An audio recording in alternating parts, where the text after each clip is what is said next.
the dead of night, a thief perched on the roof of an African convent, planning to steal copper wires. Instead, he witnessed something far more sinister: 3 respected religious leaders dumping the body of a young nun down a well.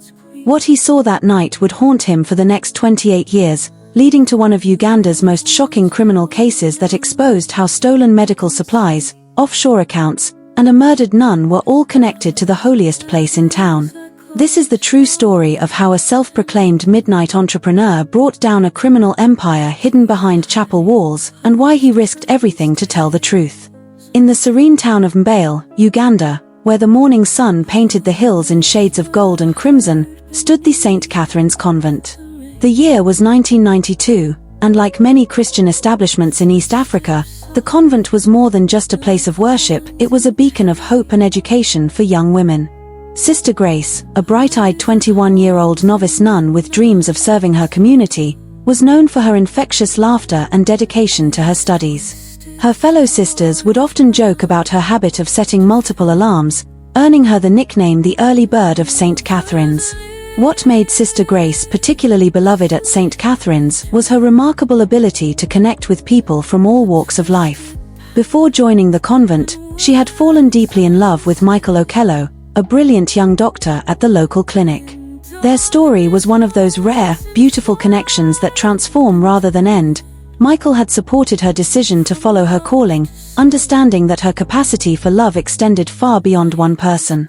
He had told her, "Your heart is like the African sky, Grace, vast enough to hold both heaven and earth."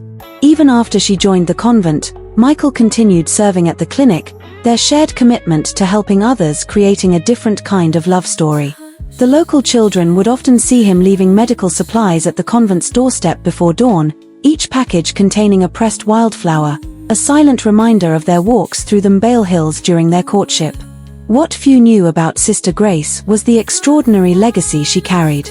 Her mother, Dr. Sarah Namukasa, had been one of Uganda's pioneering female physicians, establishing free clinics throughout rural communities. Dr. Namukasa disappeared 3 years before Grace joined the convent, allegedly after discovering a dangerous truth about medical supply distribution in East Africa. The only trace she left behind was her medical journal and a delicate silver stethoscope that Grace kept hidden in her room. Michael Okello, the young doctor who held Grace's heart, had been her mother's most promising student. He and Grace had grown close during medical outreach programs, their love blossoming amidst their shared dedication to healing others. When Dr. Namukasa vanished, it was Michael who helped Grace channel her grief into purpose. "Your mother healed with medicine," he had told her, "and you'll heal with faith. Between the two of you, you'll mend both body and soul." One morning in March, Sister Grace woke up at 4 a.m. to prepare for her upcoming exams. The warm African night had everyone sleeping with their windows open, and the distant sounds of early rising birds filled the air. After exchanging cheerful greetings with Sister Martha, who was tending to the convent's prized coffee plants, Grace settled down with her books. As Faith made her way to the kitchen for some water, she hummed her favorite tune, Amazing Grace, with a twist of local Tanzanian rhythm she'd learned from the children she taught at the convent school. The kids had nicknamed her Dancing Sister for her habit of turning biblical stories into musical performance. Feeling thirsty from the warm night, just water, she told herself. No midnight snacks this time. The Mother Superior had recently given a rather pointed sermon about the mysterious disappearance of communion bread, and Sister Grace's sweet tooth was legendary. But that night, Sister Grace stumbled upon something far more sinister than missing communion bread. Through the kitchen window, she witnessed Father Thomas and Sister Agnes hurriedly loading boxes into a van under the cover of darkness. The boxes contained medical supplies meant for the local clinic, donations from international aid organizations worth millions of shillings. The two religious leaders had been running an elaborate scheme, diverting these crucial supplies to private clinics in neighboring countries where they were sold at exorbitant prices. That fateful night, as Sister Grace watched the medical supplies being loaded into the van, she recognized something that made her heart stop. The boxes bore the same marking she had seen in her mother's final journal entry. The last page had contained a hastily scrawled note about medical supply trafficking, with a warning about corruption wearing holy robes. Her mother's final investigation had led her to a convent, though she'd never specified which one. Sister Margaret, the convent's treasurer, was their accomplice, manipulating the books to hide the missing supplies. The prophets had built them secret lives of luxury offshore accounts, properties in Kampala, and connections to powerful political figures. What made it more heinous was that children in the local clinic had died due to lack of these very supplies. The night Sister Grace discovered the medical supply trafficking, she had just finished writing a letter to Michael about the concerning number of children dying at the clinic. Her hands had trembled with both emotion and righteous anger as she wrote about a young girl who reminded her of Michael's little sister, lost too soon to a treatable illness. This personal connection to the tragedy steeled her resolve to expose the truth. The following morning, when the other nuns awoke to the sound of the morning prayer bells, which Sister Joy always rang with extra enthusiasm, claiming God appreciates a good wake-up call, they noticed something unusual: Sister Grace was missing. Their concern grew when they found her water bottle in the kitchen, its contents spilled across the floor, alongside one of her sandals. The search became frantic when they discovered her other sandal near the convent's water well. To their horror, Sister Grace's body was found in the well. The local police, led by Officer Kamau, arrived promptly. He noted the scene, took photographs, and ordered an autopsy. What followed was a decade-long journey for justice, filled with unexpected turns and curious characters. The initial investigation suggested suicide, but the evidence told a different story. Why would someone set an alarm to study, only to end their life? Why was the kitchen in disarray? The local community, led by social activist Mama Sarah, known for her powerful voice and even more powerful determination, refused to accept the suicide theory. Enter Mr. Kiambo, a local midnight entrepreneur, as he preferred to call himself instead of thief, whose testimony would eventually crack the case wide open. Kiambo had been planning to borrow some copper wires from the convent's roof that fateful night when he witnessed the entire tragedy unfold from his hiding place. Kiambo carried his own connection to this web of secrets. Before turning to theft, he had worked as a clinic maintenance man and had often seen Dr. Namukasa treating patients late into the night, refusing to turn anyone away. The night she disappeared, he had been fixing a broken window at the clinic and had witnessed a heated argument between her and several figures he later recognized at the convent. Fear and poverty had driven him to silence then, but seeing her daughter's fate stirred something deep in his conscience. He saw Sister Grace's confrontation with the three conspirators, heard her threaten to expose their scheme to the bishop. He watched, frozen in horror, as Father Thomas grabbed her from behind while Sister Agnes covered her mouth. Sister Margaret, in a panic, had pushed her, causing Grace to hit her head on the kitchen counter. They then carried her to the well, staging her death as a suicide. What few people knew was that Kiambo had a special connection to Sister Grace. Months before that fateful night, she had caught him attempting to steal copper from the convent's bell tower. Instead of calling the police, she had invited him to share a meal, listening to his story about his daughter's illness and his desperation to pay for her medicine.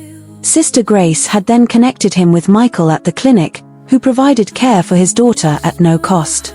That act of compassion would later become the cornerstone of Kiambo's testimony, though he never publicly revealed this personal connection to protect the dignity of both his daughter and Sister Grace's memory. During the trial, Kiambo's testimony captured everyone's attention, not just for its content but for his unique way of telling it.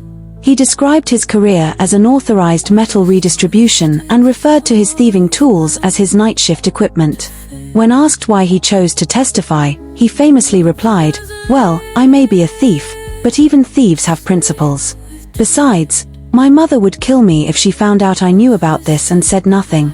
And trust me, her punishment would be worse than prison." His honest confession about his presence at the crime scene, despite the risk of imprisonment for his attempted theft, earned him a lesser jail sentence. The case took numerous twists and turns over the years, with evidence mysteriously disappearing and witnesses changing their statements. The investigation revealed a web of corruption extending to local politicians and clinic administrators. Anonymous threats appeared at Mama Sarah's doorstep, and Officer Kamau's car was mysteriously vandalized. But Kiambo remained steadfast, even when offered bribes that, as he humorously put it, could buy enough copper wire to reach the moon. During the long investigation, Michael made a breakthrough while organizing old clinic records.